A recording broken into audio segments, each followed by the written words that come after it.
We've heard a lot about the fact that Democrats have been talking about Elon Musk.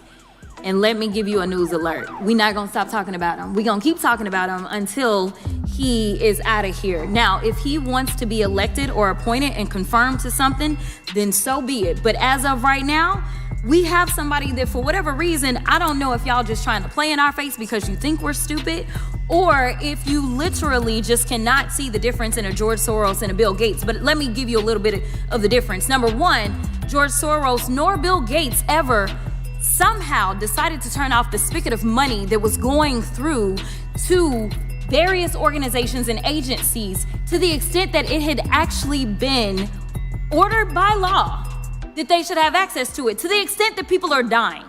If you could speak directly to Elon Musk, what would you say? F off. That's it. If you could speak directly to Elon Musk, what would you say? F off. That's it. You won't believe what just happened. Congresswoman Jasmine Crockett just obliterated Elon Musk and Donald Trump on live TV. No mercy, no survivors. Trump looked completely lost, and Musk still busy spreading fake DOA claims. Crockett didn't. Just call out their nonsense. She dropped a reality check so brutal it'll make you rethink those fanboy tweets. And just wait until you hear her take on Musk's bizarre idea of sending condoms to Gaza. Yes, that actually happened. So let me tell you something, Mr. Trump. You gonna learn a few lessons from us. And I'm gonna be the first one. You and your little friend off of Twitter. Y'all about to find out, all right? Now let me be. Jasmine Crockett stood on live TV, practically wielding a verbal flamethrower, and guess who was in her crosshairs? America's two favorite Bond villains. If Bond villains had less style and more Twitter addictions, Elon Musk and Donald J. Trump and folks, this wasn't just a gotcha moment, it was a full-scale demolition. Crockett didn't just pull receipts, she rolled out the Costco-sized binder, highlighted every page, and served it up with a side of pure sass. Do want to be clear, before the Trump administration came in, this committee did exist in the form of the Oversight Committee. Our task is to root out waste, fraud, and abuse. Interestingly enough, our chairwoman, who is so passionate about this today, she missed every single one of those improper payment hearings. Just to be clear, I was there, so I don't want anyone to believe that Democrats just come to work and don't plan to do work. Right now, they have relinquished their constitutional duties over to an unelected bureaucrat, someone who no one went out to vote for. And absolutely, he is occupying the Oval Office, as we saw yesterday, and that is a first for me to see someone occupying the Oval Office who's never actually been elected to the Oval Office and actually answering more questions than the person that allegedly got elected. Let's start with the human Tesla fire hazard himself, Elon Musk, the man who somehow convinced millions he's a genius while still struggling to make cars that don't spontaneously burst into flames or crash into parked ambulances. Elon waltzed into this mess like he was about to save humanity, but Crockett was quick to remind everyone, this is the same guy who couldn't even save Twitter, sorry, X, now best known as the app where your uncle goes to rage post. My question is, Elon, what have you done besides tear us apart, besides be in over your head, besides make sure that you continue to enrich yourself so that not only you can continue to be the richest person in the world, but you can make sure that other people that are already struggling, unfortunately, end up falling on even harder times. Oh, and let's not forget Musk's favorite side hustle, pumping Doge like it's the cure for cancer. He hopped on TV hyping it up like the next financial revolution, and yet Doge holders are still waiting for that to the moon moment. While Musk treats himself to another golden bathtub, Jasmine didn't even have to break a sweat. She just pointed out the obvious. Doge was never more than a glorified inside joke turned stock manipulation playground. then another layer of fear, especially since normally when you are going to be in a position like that, you have to go through security clearances. And let me tell you, some people think security clearances are all about whether or not you have a warrant or not. No, they look at whether or not you have some sort of divided interest. They look at whether or not you have good credit. They look at so many other things. And we're talking about someone who's unelected, unvetted, and definitely unconfirmed that is now literally sitting atop our $6 trillion, and we don't know what it is that he's doing, and we honestly don't know what role he has. But wait, it gets even dumber. Elon, with the confidence of a guy who just skimmed a conspiracy meme and decided it was gospel, went on to accuse President Biden and the Democrats of using your tax dollars to send, wait for it, condoms to Gaza. Yes, in the middle of a humanitarian disaster, Musk somehow decided the real scandal wasn't the destruction, the suffering, or the chaos, but Biden allegedly smuggling Trojan packs across borders like some kind of government-funded Cupid.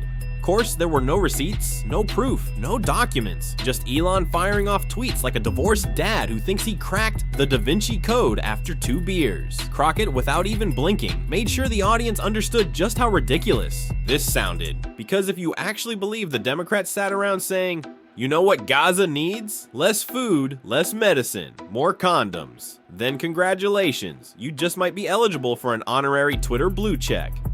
If you are trying to conduct audits and figure out where the waste, fraud, and abuse is, I don't know why you would go to some tech guy. In fact, it was only techies that were sitting there at inauguration. We didn't have auditors. I would welcome auditors to come in and do forensic audits. In fact, he sat there in the Oval Office yesterday and he admitted that he was lying and he was using his propaganda machine to do it when he said that we sent millions of dollars to Gaza for condoms. That was a lie. If you're enjoying this, hit that subscribe button, because Elon's nonsense almost starts to look adorable when you shift focus to the walking orange spray tan himself, Donald J. Trump. Jasmine Crockett didn't even have to get creative. Trump is basically a meme factory at this point, cranking out free content for every late night show, SNL sketch, and group therapy session in America. He showed up looking like he got lost on the way to a golf course and just decided to hold a press conference instead. But Crockett didn't just roast him, she foamed him. You were involved in a hearing with Elon Musk about condoms, right? Do you remember this whole? It wasn't with Elon. Elon, if you're watching, come through, boo, because you haven't shown up to the Doge subcommittee yet. Right. And then the cherry on top, Trump, the self-proclaimed very stable genius, tried to flex his business acumen. You know, the same acumen that gave us Trump Steaks, Trump University, and Trump Vodka, all of which crashed and burned faster than his attempts to pronounce anonymous. Crockett calmly reminded the world that this is the man who bankrupted a casino. The casino, people, the one business where customers literally walk in and hand you their money, and somehow he still managed to walk away broke. That's like drowning in a kiddie pool. Seriously, this is a guy who took a business designed to profit off people losing their money, and somehow turned it into a loss for himself. At this point, failing at business is basically his Olympic sport. And Trump University don't even get me started. That scam was so elaborate, it made the plot of Ocean's 11 look like child's play. And yet, here he is, still out here acting like he invented capitalism. It's almost impressive how consistently he proves that a complete lack of insurrection. This just happened to be after, in a bipartisan way, this particular chamber decided that they were going to impeach him. And let's not forget Trump Vodka, a drink so bad it should have come with a do not consume while warning label. He couldn't even get the alcohol market to believe in him, and this is the same guy who wants us to trust him with, well, everything. Honestly, if Trump's business ventures were a reality show, it'd be called Failing Forward, where the only prize is losing big and walking away with absolutely nothing. Just when you think he can't fail harder, he finds a way. At this point, he's practically an expert in failure. But this wasn't just about insults. Crockett brought facts. She called out Musk's union busting like it was just another quirky billionaire side quest. This is the same guy who loves to play man of the people while treating his workers like NPCs in a dystopian video game. And then there's Trump, the so-called champion of the forgotten man, who somehow keeps forgetting that the forgotten man is still waiting on that healthcare plan he promised. What, 7 years ago? Any day now, right? Right? Crockett.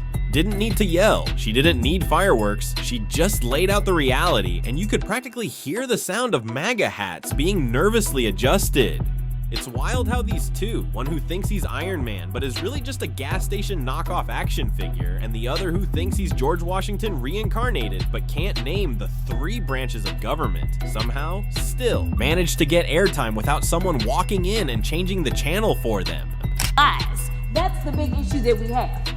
Elon Musk boosted false USA conspiracy theories to shut down global aid. Now, while he was boosting those lies about US aid, and he was stopping money going for, say, things such as Head Start, somehow the only money that didn't stop was the money to him and his organization. Now, I don't know how you can have him be the watchdog as well as the guy that is literally living off of the government. If we want to talk about government welfare, it looks like Elon Musk, because it's my understanding that just on yesterday, a new contract was approved for approximately $300 million for Elon Musk. So listen, I just want... And let's talk about that free speech grift. Elon loves to pretend he's defending it, like some weirdly insecure sci-fi protagonist, yet the moment someone brings up his failing EV self-driving program, or the fact that he turned Twitter into an alt-right group chat, it's account suspension time. Free speech for him? Absolutely. For everyone else? Not so much. Meanwhile, Trump is still stuck in a never-ending rerun of the 2020 election, like Groundhog Day. Except instead of learning and growing, he just keeps finding new ways to make it sadder. And Crockett, she didn't need theatrics, she just sat there and casually pointed out that the emperor has no clothes. And let's be real, that's not an emperor anyone wants to picture without clothes. You're also calling on Musk to appear before Congress. Why? What do you want to ask him? Well, first of all, I want to ask him, what exactly has he been doing? Who is it that he's hired? Who is it that he's firing? How he's coming to the conclusions that he's coming to? What makes him believe that getting rid of our workforce, including those that are in charge of keeping our nuke situation safe or keeping planes from falling out of the sky? I want some analysis behind what it is that he is recommending to the president or to OPM or to anyone else that is engaging in what I feel like is more so a dismantling of our modern day democratic republic. And I want him to basically prove me wrong. I want to know that there is some end game that actually benefits the American people. Then came the best part. Crockett called out the entire dog and pony show, sir. She exposed how both of these clowns, in their own ways, distract the public with flashy theatrics while quietly robbing the place blind. Musk launches a SpaceX rocket, Trump throws a rally. And while everyone's eyes are glued to the spectacle, it's business as usual for billionaires. But Crockett flipped the script. She pulled focus away from the distractions and shined a spotlight directly on the disaster happening behind. The curtain. The audience didn't just watch, they felt it. The laughs were real, the gasps were louder, and somewhere backstage you just know Elon was frantically DMing someone about ways to shift the narrative, while Trump was probably asking if he could sue gravity for making him look bad on camera. Oh, and the Doge saga. Not even close to over. Crockett had the audacity and the brilliance to lay it all out. Musk took an internet joke and turned it into a pyramid scheme. Doge went from meme to market crash while Musk giggled. All the way to the bank. It's giving Silicon Valley snake oil salesman, but with less charm and more power outages. Do you know why they went after access to the federal government's payment system? I have no idea, but I don't have any positive thoughts when it comes down to it. I appreciate that you played the clip of Jamie Raskin, and as you know, Congressman Raskin asked, why do you need access? I mean, here it is. I'm a wholly, fully elected member of Congress. I don't have that kind of access. So when you start talking about who should have access to literally the system that controls approximately $6 trillion of our dollars, I don't really understand, because the people that worked in those positions could only distribute money per the law. So why is it that the Doge Committee would have to have access? And that's not the place that you go to look for cuts. You look at our budget, which it is Congress that has the power of the purse. You look at our budget, you help the president come up with his proposed budget, and then the House and the Senate will decide what we send to his desk. And when Crockett started connecting the dots, the fake philanthropy, the manufactured culture wars, the constant shifting of blame to everyone but themselves, it wasn't just a roast, it was a master class. She didn't just destroy them. She exposed how easy it is when you stop pretending they're smarter than they really are. Because here's the punchline. Elon and Trump both rely on the same tired playbook. Step 1, break something important. Step 2, blame the nearest. Progressive. Step 3, tell Twitter it's fine because they're thinking big. Meanwhile, nothing gets fixed. People get hurt and billionaires get richer. Groundbreaking? Truly. By the time the segment wrapped, Crockett didn't just roast them, she served them up well done with fries on the side. Musk looked like someone who realized his rocket might not even make it past the parking lot, and Trump looked like he suddenly remembered mid-sentence that he doesn't actually know where, but Ukraine is on a map. And so I think that we have to understand that we are not dealing with normal people. We are dealing with someone who is proven to be a criminal, proven to be disrespectful to us as Americans. And listen, we have to fight him the exact same way. We have to come back with the same type of energy. Meanwhile, Elon Musk awkwardly types out another cryptic tweet about Doge and stocks, probably trying to distract from his latest yacht purchase. And Trump, well, he's still out there ranting about elections like an old man who's had one too many glasses of prune juice. But Crockett, she's over there sipping tea, knowing she just took down the biggest egos in tech and politics with a single speech. The power? Immeasurable. The delivery? Flawless. Let's be real, Musk and Trump couldn't even handle it. So the next time one of them makes headlines, just remember Jasmine Crockett already handled it and she didn't even break a sweat.